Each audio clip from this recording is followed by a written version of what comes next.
नेपालको स्थिति हेर्नुहोस् न तपाईँको सबैजना तपाईँको राष्ट्रपतिदेखि लिएर प्रधानमन्त्रीदेखि लिएर ब्युरोक्राटकोदेखि लिएर होइन निजामती कर्मचारीदेखि हाबी जाबी सबैजना बाहुन छेत्रीहरू छन् अहिले नेपालमा। बाहुन छेत्री मात्र छ र बाहुन छेत्रीले भ्रष्टाचारदेखि लिएर अनि केही गर्नु जानेको छैन। दर्शकवृन्द, शब्द सुनामीको आजको एपिसोडमा यहाँहरूलाई हार्दिक स्वागत छ। आज यहाँहरू सामुन्ने उपस्थित हुनुहुन्छ शान बहादुर मेचे। उहाँ मङ्गोल नेसनल अर्गनाइजेसनको केन्द्रीय सर्वोच्च सभाको सदस्य हुनुहुन्छ।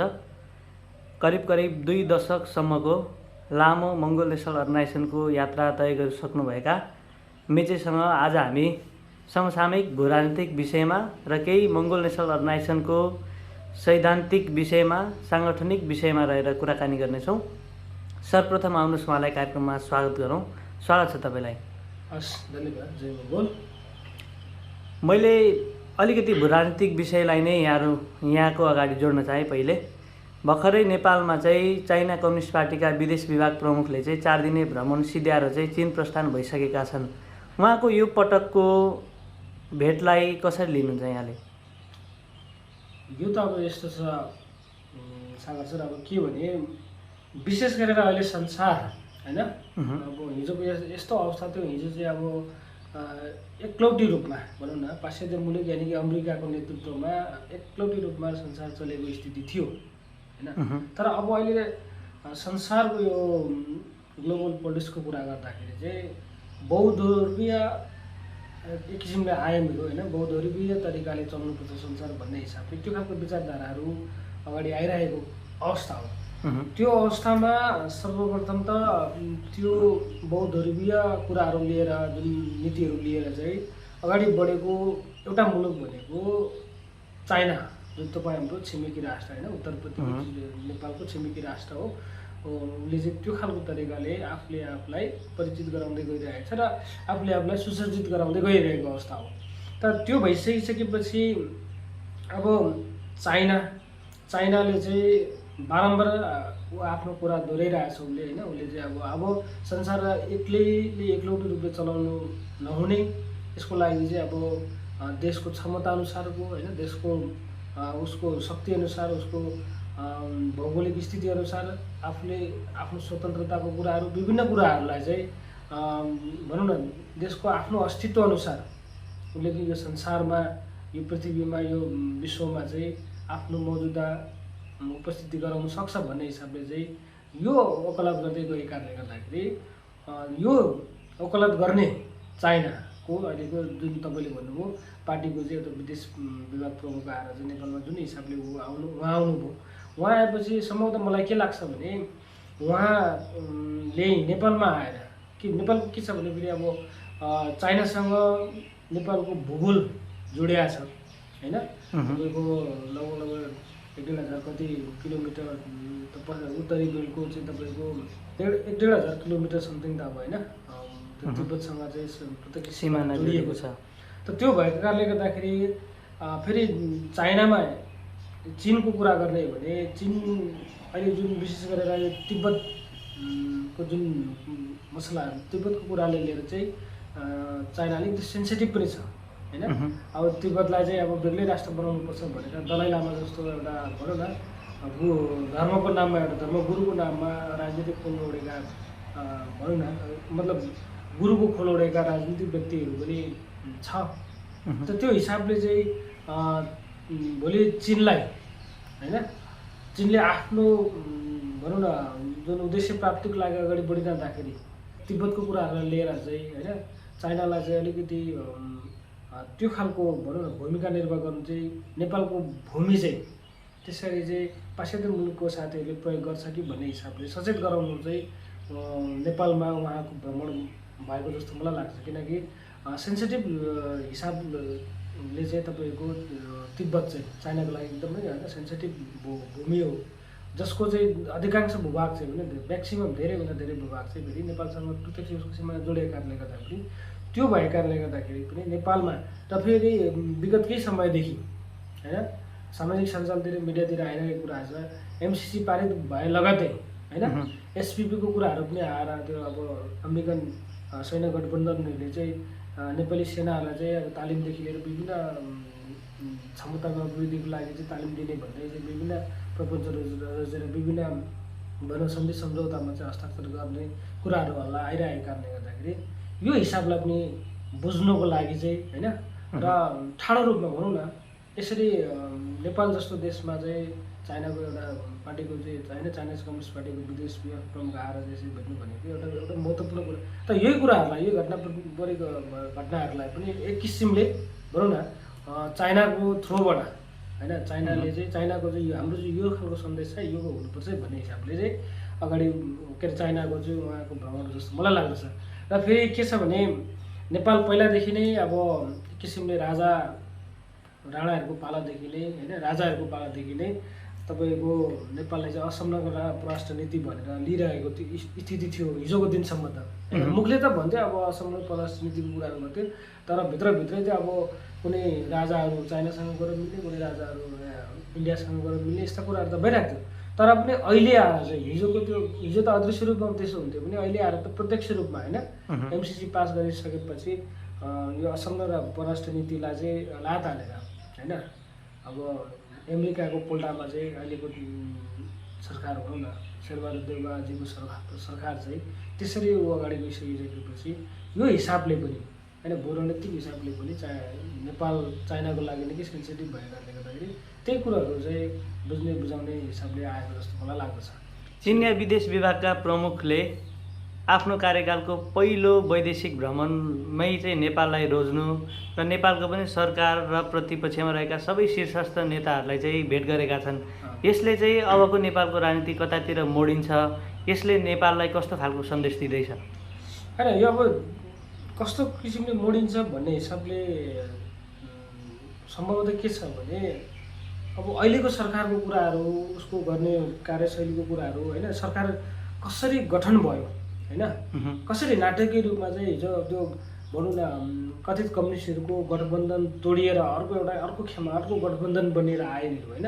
त यो सबै राजनीतिक घटना परिघटनालाई निहाल्दाखेरि चाहिँ भनौँ नेपाल चाहिँ एक किसिमले भनौँ न अहिले चाहिँ भनौँ सोझै रूपमा ठाडै रूपमा प्रत्यक्ष रूपमा नै अमेरिकाको फेभरमा गएको जस्तो देखिन्छ। किनकि एमसिसी पास भएर आयो होइन त्यो जनताले चाहेकै थिएन तथापि सत्ता र शक्तिमा रहेको होइन संसदबाट पास गर्ने कुरा सत्ता र शक्तिमा रहेको तिनै कङ्ग्रेस होइन माओवादी जो गठबन्धनमा रहेको अहिले छ त्यहीमाथि एमालेहरू सबैजनाले चाहिँ मिलेर चाहिँ तपाईँको एमसिसी पास गरेर आइसकिसकेपछि होइन यो स्थिति हो। त यो हुँदाहुँदै अब नेपालको राजनीति के हुन्छ भन्दाखेरि अहिलेको सरकारले जुन शेरबहादुर देउवाजीको सरकार छन् यो सरकारले सही तरिकाले होइन दुवै महाशक्तिहरूलाई चाहिँ होइन तपाईँको ब्यालेन्समा लगेर चाहिँ अगाडि बढ्नु सकेको खण्डमा चाहिँ नेपाल सम्भवतः जोगिने अवस्था रहला। नत्र भने तपाईँको युक्रेन जस्तो स्थिति पनि आउन सक्छ होइन। युक्रेनमा जुन घटना परिघटनाहरू घटेर आयो होइन त्यो स्थिति पनि आउन सक्छ। तर अहिलेको सरकारले लिने विवेकमा भर पर्ने कुरा हो त्यो चाहिँ। धेरै बुद्धिजीवी धेरै विश्लेषकहरूले चाहिँ के भन्छन् भने नेपाल चाहिँ अबको विश्वको भूराजनीतिमा शक्तिशाली मुलुकहरू बिचको शक्ति सङ्घर्षको ट्रान्जिट पोइन्ट बनौँ भनेर भन्छन्। यसलाई कसरी लिनुहुन्छ? त्यो त हो नि तपाईँहरूले हेरिरहेको अवस्था त हो नि होइन। नत्र भने नेपाल जस्तो एउटा मुलुक होइन जो आर्थिक रूपले पनि गरिब होइन तपाईँको ऋणको बोझ अब तपाईँको विकासको हिसाबले पनि धेरै पछि पढेको यावत कुरा हुँदै पनि महाशक्तिहरूले चाहिँ किन नेपाल जस्तो एउटा देशलाई चाहिँ एउटा चासोको विषयमा चाहिँ अगाडि हेरिरहेको छ भन्दाखेरि यो भूराजनीतिमा रणनीतिक रूपले हिसाबले होइन जति महाशक्ति राष्ट्र चाइनालाई महत्त्वपूर्ण छ त्यति नै अब अमेरिकालाई पनि महत्त्वपूर्ण भएको कारणले गर्दाखेरि अब भनौँ न एक किसिमले यो स्थितिको अवस्था चाहिँ पक्कै पनि छ। तपाईँको नजरमा नेपालको भूराजनीतिक महत्त्व चाहिँ कस्तो छ? मेरो नजरमा त अब हामीले मङ्गोलिया अर्गनाइजेसनको तर्फबाट भन्नु पर्दाखेरि होइन अब एकदम महत्त्वपूर्ण यतिखेर चाहिँ हामीले विवेकले होइन त्यो एक किसिमको भनौँ न विवेक पुऱ्याएर चाहिँ हामीले चाहिँ सबै शक्ति राष्ट्रहरूलाई चाहिँ मिलाएर होइन त्यो खालको चेक एन्ड ब्यालेन्सको हिसाबमा चाहिँ लिएर अगाडि जानु सक्यौँ भने होइन त्यसले अब सधैँ सबैको लागि विश्व जगतको लागि पनि एक किसिमले फलदायी एउटा नतिजा ल्याउन सक्ला। अब तर अब त्यसो हुन्छ जस्तो चाहिँ मलाई लाग्दैन होइन, किनकि अब अहिलेसम्मको गतिविधिहरू गर्दाखेरि चाहिँ त्यसो हुन्छ जस्तो मलाई लाग्दैन। कुनै न कुनै घटना परिघटनाहरू फेरि अब घट्ने सम्भावना चाहिँ म त्यतिकै देख्छु। पछिल्लो समय श्रीलङ्कामा चाहिँ जुन आम त्यहाँको लोक समुदायहरूको चाहिँ एक खालको जनआन्दोलन भयो, त्यहाँको चाहिँ राष्ट्रपति र प्रधानमन्त्रीको घर नै घेरियो, त्यहाँका राष्ट्रपतिले अहिले राजीनामा दिने अवस्था नै बन्यो श्रीलङ्कामा। नेपाल पनि आर्थिक सङ्कटको श्रीलङ्काकै बाटोतिर अगाडि बढिरहेको जस्तो देखिन्छ। यो अवस्थामा आउँदाखेरि नेपाल यस्तो आर्थिक सङ्कटमा फसिरहँदाखेरि अब तपाईँहरूले चाहिँ नेपालमा त्यस्तो किसिमको निर्णायक जनआन्दोलनको चाहिँ आवश्यकता देख्नुहुन्न? होइन, पक्कै पनि यो त हामीले देखिरहेको भन्दा पनि जनताले महसुस गरिरहेको कुरा हो चाहिँ होइन। अब अहिले समग्रमा भन्ने हो भने, समग्रमा विचार गर्ने हो भने विशेष गरेर एक किसिमको भनौँ न तपाईँको चरम चुलीमा पुगिसकेको छ यो मूल्यवृद्धिको कुराहरू होइन। हर सेक्टरमा तपाईँको हामीले पेट्रोल मतलब ग्यासको कुरा मात्र नगरौँ होइन, इन्धनको कुरा मात्र नगरौँ, अन्य कुरोहरूमा खाद्यान्न वस्तुकोदेखि लिएर होइन सेवा सुविधाहरूको कुरोहरूमा सबैमा पनि अहिले भनौँ न धेरैभन्दा धेरै मूल्यवृद्धि भएर होइन एक किसिमको महँगाइ बढिरहेको अवस्था हो। जनता एक किसिमले आजित बनिरहेको अवस्था हो। यो बेलामा चाहिँ सरकार चाहिँ एउटा अभिभावकको भूमिका निर्वाह गरेर, जुन अभिभावकको भूमिकामा रहनुपर्ने बेलामा सरकार आफै निरीह बनिरहेको अवस्था छ होइन। जनतालाई चुस्नु सिवाय सरकारले केही गर्न सक्ने अवस्था छैन। त त्यो हिसाबले हेर्ने हो भने पक्कै पनि तपाईँको श्रीलङ्काको जस्तो परिस्थिति सिर्जना नहोला भन्न सकिँदैन, किनकि नेपालको अहिलेसम्मको गतिविधि हेर्ने हो भने व्यापार घाटाहरूको मात्र पाइन्छ अहिलेसम्मको होइन। विगत धेरै लामो समयदेखि त्यो तपाईँको राणा पञ्चे होइन, राणा पञ्चे राजाहरूको पालादेखि लिएर अहिलेसम्म सरकार मतलब नेपाल चाहिँ व्यापार घाटाको स्थितिमै मतलब गुज्रिरहेको छ। धन्न अब तपाईँको रिमिटेन्सकोले गर्दा मात्र होइन, अनि अब यी यावत कुराले गर्दा मात्र देशको अर्थतन्त्र ढालिरहेको स्थिति हो। त त्यो हुँदाखेरि अब नेपाल त्यसरी अब भनौँ न निर्यात गरेर आयात मात्र गरिराख्ने, निर्यात कम गरिरहँदाखेरि त एक दिन त टाक्पल लिन्छ पक्कै पनि होइन। सधैँ सर्वदा त रहँदैन, जो अहिले श्रीलङ्कामा भएको स्थिति हो। अब यसमा चाहिँ के छ भन्दाखेरि फेरि नेपालको जुन अहिलेको सरकारहरूले जति पनि अहिलेसम्मको सरकारहरू जो 52 क्षेत्रले लिड गरेर आएको सरकारहरू चाहिँ होइन 463 वर्षदेखि जुन एक किसिमले एकछत्र राज गरिरहेको 52 क्षेत्री समुदायहरूले चाहिँ नेपालको अर्थतन्त्रलाई सुधार्नको लागि कोसिस गरेको थियो भने होइन, नेपालको जिडिपीमा चाहिँ ध्यान दिएको थियो भने, त्यो जिडिपी वृद्धिको लागि ध्यान दिएको थियो भने यस्तो नआउन सक्ने स्थिति त थियो। तर भएको त्यो छैन, देखिँदैन। उल्टो तपाईँको नेपालको साधन स्रोतमाथि होइन एक किसिमको ऐकम जमेर होइन भ्रष्टाचार गरेर होइन नेपाल जस्तो देशलाई चाहिँ तपाईँको विदेशीहरूसँग चाहिँ अब एक किसिमले भनौँ न ब्याज बारानी हिसाबले होइन देखाएर चाहिँ मतलब ऋण लिइरहेको स्थिति पनि छ। यो यावत कुराले चाहिँ के देखाउँछ भन्दाखेरि अब श्रीलङ्काको बाटोमा नेपाल जाँदैछ पक्कै पनि होइन, ढिलो छिटो जाँदैछ। तर श्रीलङ्काको जस्तो होइन, श्रीलङ्कामा त विशेष गरेर के गर्यो भन्दाखेरि जनता सडकबाट आन्दोलनमा उत्रे, घरबाट निस्केर होइन सडकमा आन्दोलनमा उत्रिसकेपछि उसले जनताले के माग राख्यो भन्दाखेरि यो राष्ट्रपति होइन एउटा संस्थाको प्रमुख राष्ट्रपति चाहिँ यो समस्या समाधान गर्नुको लागि चाहिँ मतलब सक्षम भएन, यो असक्षम भयो भनेर एउटा संस्था यानि कि संस्थाको प्रमुख यानि कि मतलब राष्ट्रपति होइन प्रधानमन्त्रीहरूको मतलब विरुद्धमा जनता सडकमा उत्रेर आन्दोलन गर्यो। त्यो अनुसार मतलब भनौँ न राष्ट्रपति भाग्न बाध्य भयो होइन। ऊ अहिले देश छोडेर मालदिभ्समा गएर शरण लिइरहेको अवस्था छ मैले समाचारमा बुझ्नुमा आएअनुसार। त यो चाहिँ के भयो भन्दाखेरि जनताले राष्ट्रपति चाहिँ खराब भयो भनेर चाहिँ भनिदियो होइन। एउटा भनौँ जनताले राष्ट्रपति चाहिँ होइन, अर्को त्यहीँको श्रीलङ्कन जनताहरूबाट कोहीबाट फेरि त्यो श्रीलङ्काको चाहिँ यो अहिलेको समस्या सुधार्नको लागि चाहिँ कुनै न कुनै अरू अन्य मान्छेलाई चाहिँ ल्याउनुपर्छ भन्ने हिसाबले जनता सडकमा उत्रियो, त्यो अनुसार राष्ट्रपति भाग्नु बाध्य भयो होइन।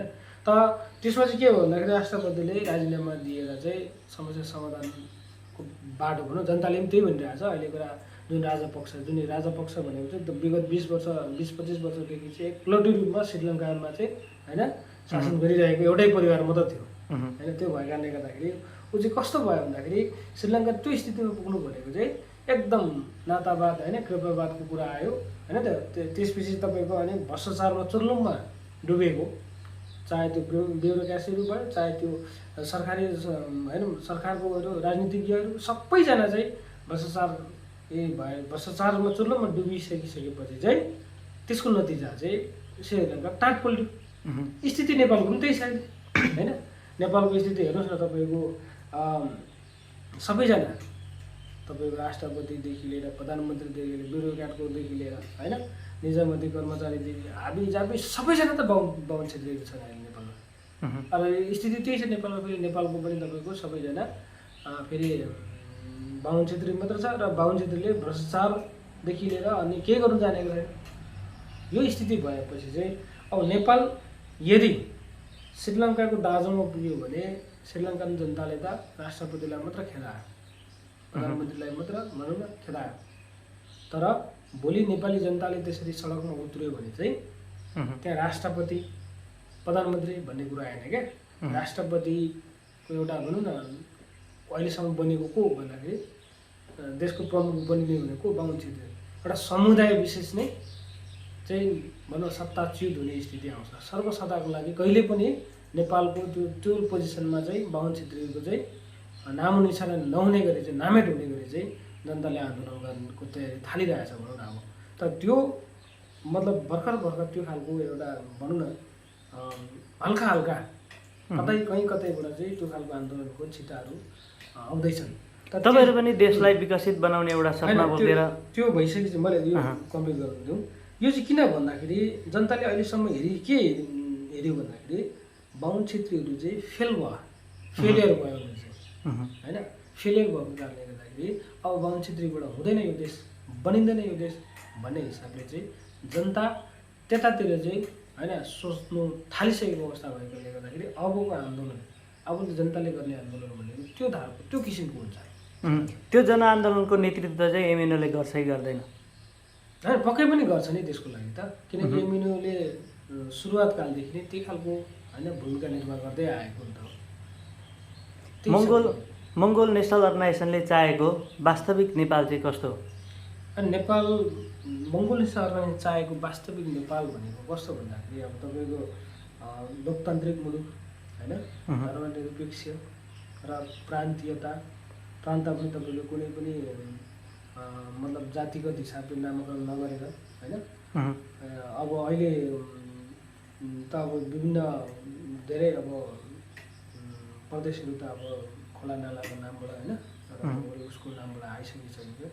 नेपाल त्यो हिसाबले अब 1 नम्बर प्रदेशको नामाकरण हुनु जाँदैछ। सम्भवतः अब यो कुनै पनि भूगोलको आधारमा या कुनै पनि उसमा नै रहला होइन। त्यो हिसाबले चाहिँ त्यो खालको मुलुक अनि शान्तिको मुलुक र विकसित राष्ट्रको रूपमा भनौँ न उभिएको चाहिँ बनाउने नेपालको त्यो खालको चाहिँ हाम्रो अभियान छ भनौँ न मङ्गोल नेसनल अर्गनाइजेसन। एमएनएले चाहेको व्यवस्था चाहिँ लोकतन्त्र, धर्मनिरपेक्ष र प्रान्तीय सरकार भन्नुभयो तपाईँले। केही समय अगाडि चाहिँ कङ्ग्रेसको केन्द्रीय सभाको मिटिङमै धर्मनिरपेक्षता र प्रदेश सरकारको चाहिँ खारेजीको माग उठ्यो, के भन्नुहुन्छ?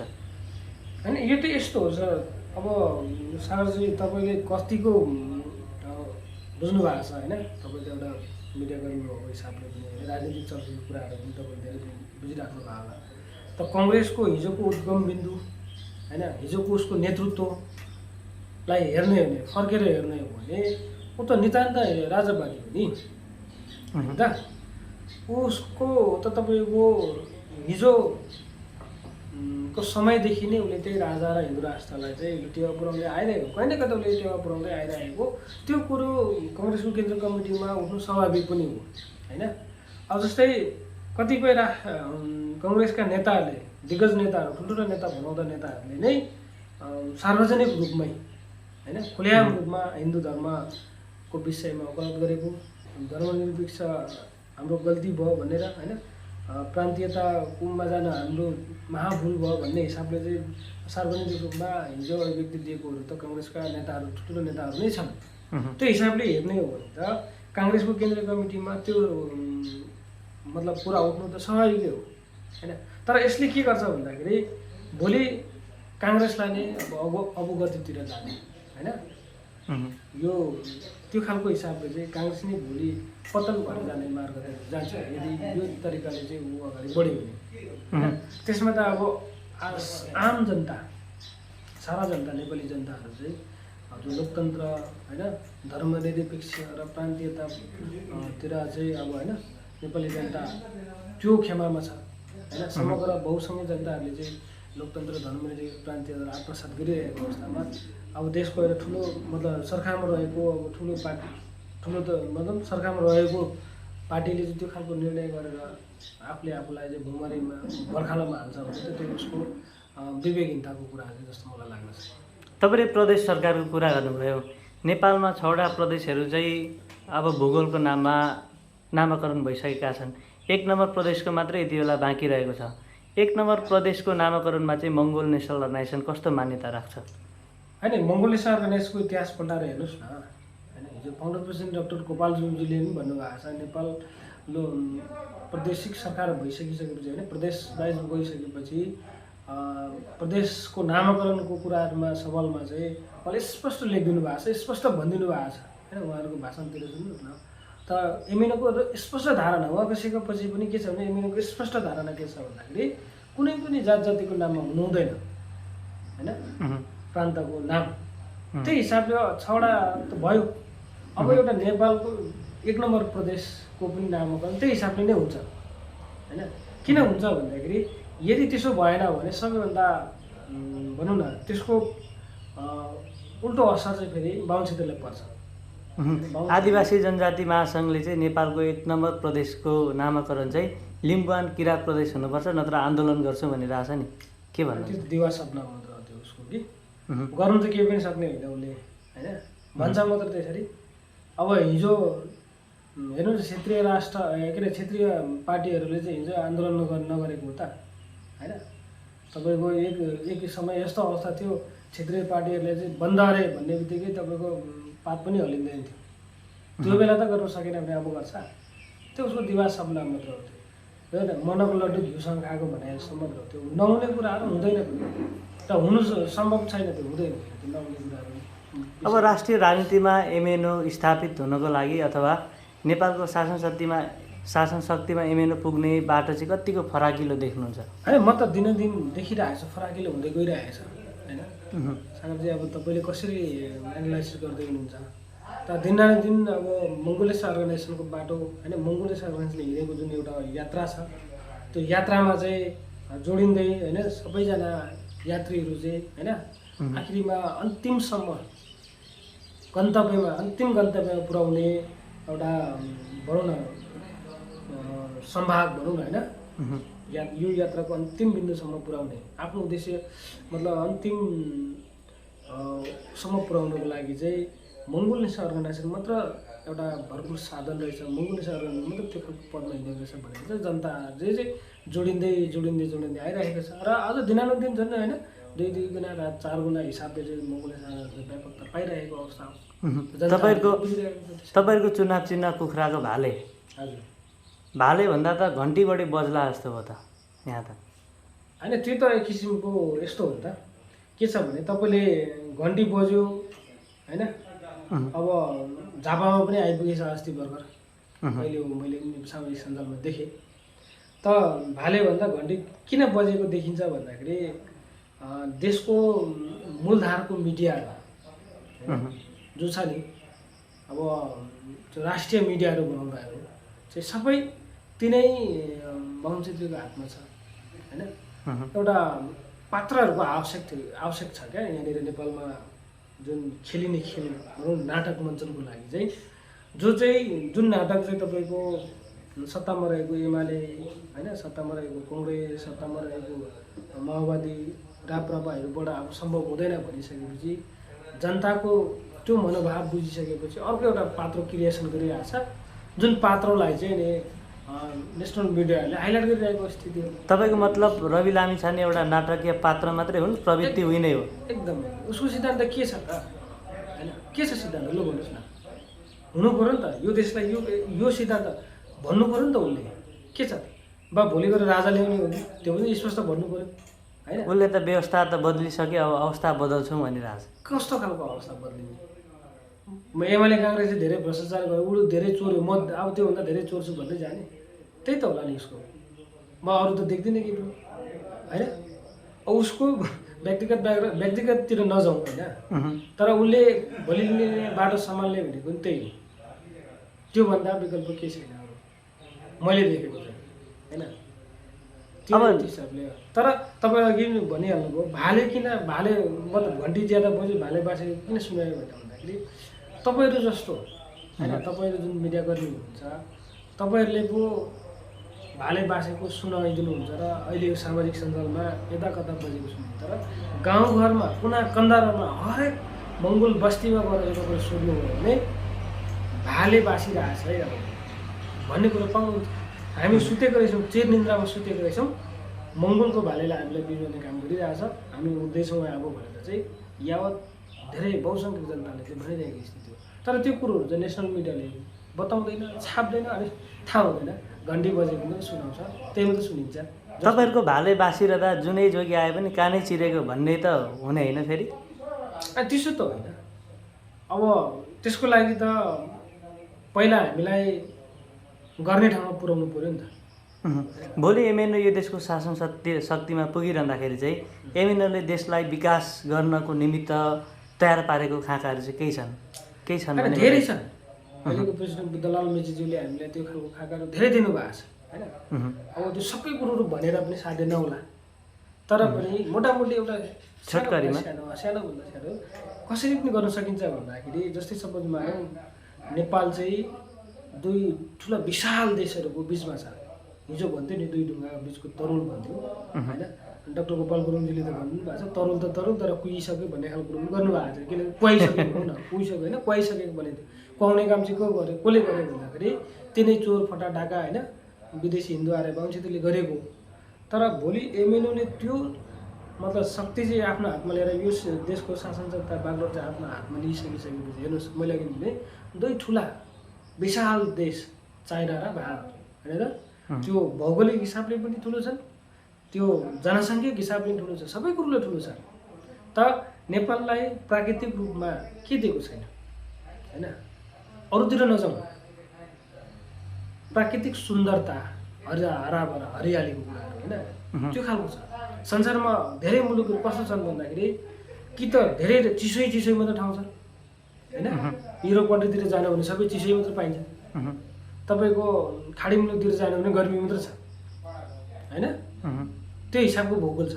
तर नेपाल यस्तो ठाउँ छ जो सर्टेन मतलब ठाउँमा अलिक तलतिर तराई मधेस होइन, तराई फाँटिलो अलिक गर्मी गरिने ठाउँ होइन, फाँटिलो जग्गा, त्यहाँनिर एकैछिनमा तातो हावा आउँछ भने त्यो तातो छल्नुको लागि अलिकति मासतिर धेरै पनि होइन होइन 5-10 मिनटको ट्राभल गर्ने बित्तिकै फेरि तपाईँको चिसो सुन्दर पहाडहरू, त्योभन्दा नि अझै चिसो एकदम बरफसँग खेल्छु म भनेर चाहिँ हिउँ खेल्ने ठाउँ भने मतलब हिसाबले प्राकृतिक रूपले दिने हो भने यति सुन्दर ठाउँ दिएको छ।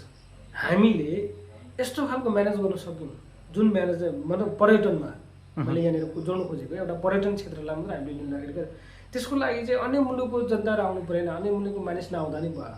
हामीले दुई ठुला मुलुक होइन, चाइना तपाईँको लगभग 1.5 अरब भन्छ होइन त जनसङ्ख्या, इन्डिया त्यही हाराहारीमा पुग्न आँटिसक्यो। त वर्षेनी हामीले चाइनाबाट 2 करोड मान्छे होइन पर्यटनहरू, इन्डियाबाट 2 करोड पर्यटनहरू भित्रायौँ भने कति भयो? 4 करोड भयो होइन। हिसाब गर्ने हो भने 4 करोड पर्यटन चाहिँ हामीले नेपालमा भित्राएर तपाईँको एकजना मान्छेले ज्यादा नभनौँ होइन, एकजना मान्छेले 30,000 देखि 50,000 खर्च गर्ने बाटो चाहिँ हामीले यहाँ बनाइदिउँ। त्यो खालको ठाउँ चाहिँ हामीले यहाँनिर विकास गर्न सक्यौँ भने अब हिसाब गर्नुहोस् नेपालको आम्दानी कति हुन्छ। किनकि भूगोल जोडेको कारणले गर्दाखेरि त बाई प्लेनै आउनुपर्छ भन्ने भएन नि त। सस्तोभन्दा सस्तो पर्यटनहरू पनि नेपालमा आउने भयो नि त होइन। एक वर्षमा एकजना मतलब जीवनको एकचोटि घुम्न आउने मान्छेले अनि जो कोही पनि मिडल क्लासको मान्छेहरू पनि 50-60 हजार रुपियाँ त लिएर त खर्च गर्न सक्यो नि त। हामी अहिले कल्पना गर्नु युरो कन्ट्रीतिर जानु पऱ्यो भने 50-60 हजारले हामी यात्रा मतलब घुमेर आउन सक्छौँ होला त, ट्राभल गर्न सक्छौँ होला त। जानै मात्र 1.5 लाख रुपियाँ प्लेन चाहिन्छ, आउनु फर्केर तपाईँ 1.5 लाख होइन। त्योभन्दा ज्यादा त तपाईँको अनि जानुपर्छ कति भयो।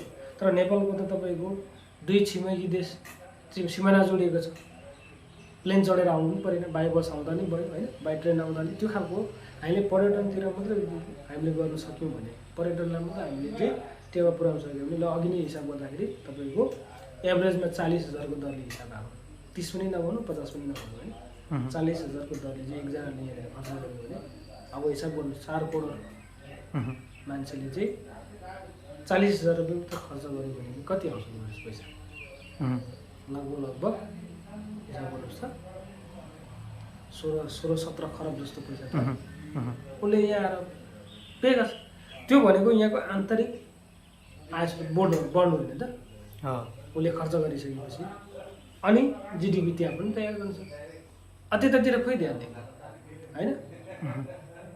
अब त्यसले यहाँको जनतालाई पाल्न सक्यो होइन त। त्यो तपाईँ विभिन्न व्यवसायमा तपाईँ छ नि त अब होइन, तपाईँ होटल व्यवसाय गर्दा भयो, उता ट्रेकिङ व्यवसाय विभिन्न छ नि त होइन। अब सबै कुरोमा चाहिँ जनतालाई इङ्गेज गराउन सक्यो।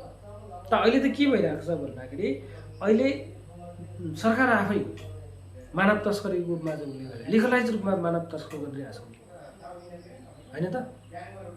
आऊ विज्ञापन गरेर आऊ म तिमीलाई चाहिँ फल्ला देशमा लगेर बेच्दैछु भनेर अनि युवा जाति सबै लगेर चाहिँ बेचिरहेको छ। के गर्नु खोजेको भन्दाखेरि युवा जातिलाई सबैलाई चाहिँ विदेशलाई खेदाइसकेपछि अनि यहाँ चाहिँ उसले युवाले पठाएको रेमिट्यान्स, उसलाई 2टा फाइदा हुँदछ। रेमिट्यान्सबाट मोजमस्ती गर्नु पनि पायो, भ्रष्टाचार गर्नु पनि पायो होइन। अनि युवाहरू सबै विदेश गइसकेपछि अनि यहाँनिर राजनीतिक परिवर्तन गर्नको लागि युवा त मेन चाहियो होइन। सम्भाव युवाले क्रान्ति गर्यो भने मात्र त्यो सम्भव छ। अनि राजनीतिक दुलो सोझो गर्नको लागि पनि अब यहाँ रहने भने कि त हामी केटाकेटी कि त बुढाबुढी रहने पऱ्यो होइन, त्यसले चाहिँ सक्दैन। अनि युवा जाति लगभग अहिलेको कन्टेक्समा भन्यो भने लगभग 70 लाख जति, 2/3 होइन, 1/3 जनता चाहिँ विदेशमा छ। अनि यस्तो खालको देश छ हाम्रो नेपाल। यो सबै गराउने भनेको त्यो जुन चोर फटा ढाका लुटेरा हुन्छ नि, लुटेरा सरकार, चाहे त्यो एमालेको, चाहे त्यो माओवादीको, चाहे त्यो कङ्ग्रेस, चाहे त्यो राप्रपा, जोसुकै भयो भने लुटेरा सरकारहरू जुन बाहुन क्षेत्रले लिड गरिरहेको सरकारले पनि काम गरिरहेको अवस्था। अब यो कुरोमा हामीले ध्यान दियौँ भने मैले तपाईँले भन्नुभयो एमएनएलले यही यस्ता कुराहरूलाई हाम्रा सूक्ष्मभन्दा सूक्ष्म कुराहरूलाई भोलिको दिन व्यवस्थापन गर्दै गएर चाहिँ हेर्नुहोस् न, व्यवस्थापन गरिसकेपछि नेपाल आर्थिक उन्नतिको पदमा गइसकेपछि आफै विकसित हुँदै जान्छ होइन। संसारमा हेर्नुहोस्, अहिलेको उसमा हेर्नुहोस्, कन्टेक्समा हेर्नुहोस्, संसारमा हेर्नुहोस्, पे गर्ने मान्छे, पे भनेको साउ भन्छ त्यसलाई चाहिँ, ऊ चाहिँ साउ भन्ने बित्तिकै सपोज भनौँ जनता भनेको चाहिँ जनताले त्यो पे गर्ने हो नि त होइन, ट्याक्स पे गर्छ, सबै कुरो जनताले उ गरेपछि अब जसले चाहिँ कमाइ गरेर दिन्छ, पे गर्छ, उसलाई चाहिँ यहाँनिर चाहिँ नोकर जस्तोको व्यवहार गरिरहेको छ होइन। हरेक सरकारी कार्यालयतिर जानुहोस्, हरेक अड्डा अदालततिर जानुहोस्, कर्मचारी भनेको नोकर होइन, जनताको नोकर होइन ऊ भन्नु त भन्छ ऊ आफैले, हामी भनेको राष्ट्र सेवक जनताको नोकर भन्छ। तर अब हेर्नुहोस्, आन्तरिक राजस्व कार्यालयमा जानुहोस्, यातायात कार्यालयमा जानुहोस्, जुनै सेक्टरमा जानुहोस्, पैसा पे गर्ने ठाउँमा जानुहोस्, जनता जो मालिक, पैसा तिर्न जाने मालिक हो नि त होइन। उसले चाहिँ के हुन्छ भन्दाखेरि जनताले मतलब पैसा तिर्न जाने मान्छेलाई चाहिँ मतलब तपाईँको लाइन लगाउँछ होइन, बारिसमा भिजाउँछ, टन्टलपुर घाममा खडा गर्छ, उभ्याउँछ। अनि लुटी खानेहरू चाहिँ जो फटा डाकाहरू चाहिँ अनि एसी रुममा बसेर थर्कै पैसा माग्छ। त्यो लाइन मात्रै होइन, एउटा हात तलबाट एउटा हात माथिबाट पनि पर्नुपर्ने स्थितिमा पर्नुपर्ने स्थिति आउँछ। यस्तो हुन्छ संसारमा तपाईँले देख्नु भएको छ कि छैन होइन? तपाईँहरू जस्तो मिडियाकर्मीले यस्तो कुराहरू उजागर गर्नु पर्यो। अन्य मुलुकमा हेर्नुहोस्, ट्याक्स पे गर्नु जानु पऱ्यो भने उसलाई कुनै दुविधा हुँदैन, आरामले एसी रुममा गएर सबै कुरो कर्मचारीले गरिदिनु, ल आउनुहोस् अनि दिनुहोस् भन्छ होइन? गाडी हामी यातायात कार्यालयमा गाडी होइन लाइसेन्स रिन्यू गर्नु जाँदा, गाडी रिन्यू गर्नु जाँदा त पैसा हामीले तिर्नु गएको हो नि त होइन? रोडमा चाहिँ पुलिस खडा गरेर, डन्ठीहरू खडा गरेर चाहिँ पैसा तिर भन्ने, अनि पैसा तिर्नु जाँदाखेरि चाहिँ लाइनमा खडा गर्ने, यस्तो स्थिति छ। यो कहिलेसम्म रहन्छ? जबसम्म मङ्गोल सहरलाई पाउनु जाने। भोलि हामी जनतालाई त्यो खालको सेवा सुविधा दिन्छ, तिर्नु जाने जनता जो छ नि, मालिक साउ, उसले चाहिँ भोलि गएर चाहिँ त्यो खालको सेवा सुविधा पाउँछ, छिटोभन्दा छिटो सेवा सुविधा। हामी त्यो गरौँ, हामी त्यसको ग्यारेन्टी गराउँछौँ। एमएनओ भोलि सत्तामा पुगिसकेपछि तपाईँले देखेको त्यो सपनाको देश यथार्थमा परिवर्तन हुनको लागि चाहिँ कति समय लाग्ला? धेरै लाग्दैन, नचाहेर पो त अहिले त सागरजी, यो त नचाहेर हो क्या। तपाईँ हामीले विचार गर्नु पऱ्यो। यहाँ त बाहुनजीले चाहनु त के गर्थ्यो तर नचाहे। किन चाहँदैन भन्दा ऊ विदेशी हो, ऊ नेपालकै होइन, ऊ त शरणार्थी भन्दै डाक्टर गोपाल गुरुङजीले भन्नुभएको छ नि, बाहुन छेत्रीहरू भनेको लुटेरा हुन् भन्नुभएको छ नि, मगन्ते हुन् भने बेहोरा पनि त्यसै देखायो नि त होइन? पार्लियामेन्टमै 60 अरब मागौँ, 70 अरब मागौँ, त्यस्तो पार्लियामेन्ट जस्तो एउटा सम्मानित सभामा त त्यो खालको त भोलि एमएनए पावरमा आउने बित्तिकै जनताले बुझेर होइन, कुखुराको भाले चुनाव चिन्हमा चाहे जोसुकै उठोस्, एमएनए जनताले चाहिँ कुखुराको भाले चुनाव चिन्हमा भोट दिएर 2/3 बहुमत दिएर चाहिँ हामी गयौँ भने 5 वर्षमा हामी यो देशलाई कायापलट गराउनु।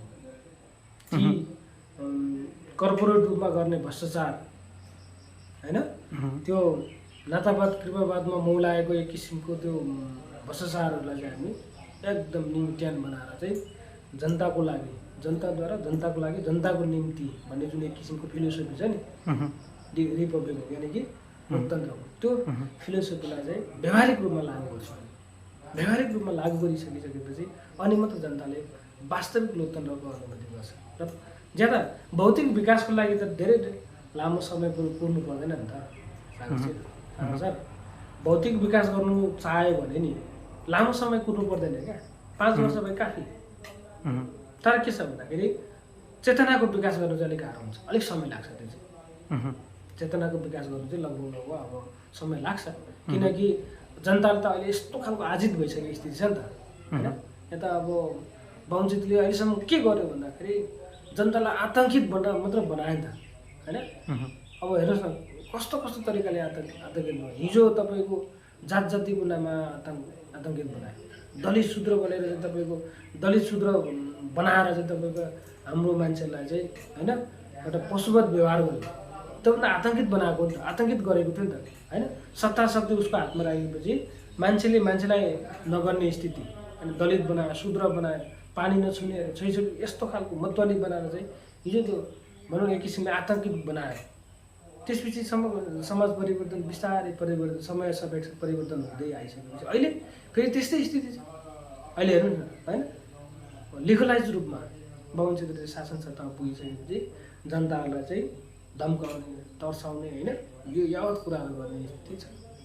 जुन किसिमले तपाईँहरू चेतनाको विकास गर्दै नेपाली जनताहरूलाई चेतनशील बनाउँदै यो राजनीतिक यात्रामा हुमिराख्नु भएको छ, अब राष्ट्रिय राजनीतिमा उदयमान हुनको लागि चाहिँ कतिको नजिक छौँ जस्तो लाग्छ? होइन, अब त समय आयो सागर सर होइन?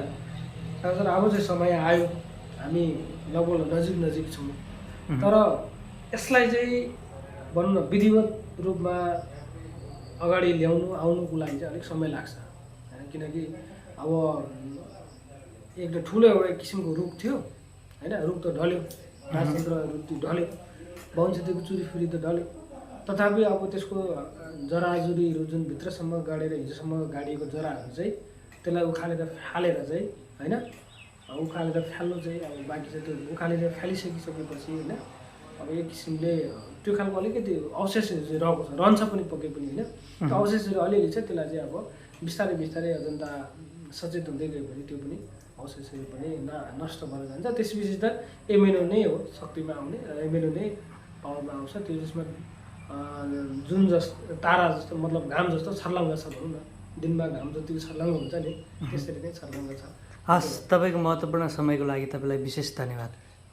तपाईँलाई पनि धन्यवाद होइन, तपाईँको मिडिया मार्फत मैले आफ्नो विचारहरू राख्न पाएँ र आम जनता समक्ष म यही आग्रह गर्न चाहन्छु होइन, तपाईँहरू जस्तै एउटा मिडियाकर्मीहरूले पनि अबको जनताको समसामयिक विषयमा होइन बोलेर जनताको समस्याहरूलाई जनताको न्यायलाई चाहिँ उजागर गर्दै लानुहोला भन्ने आग्रह गर्दै हस्, जय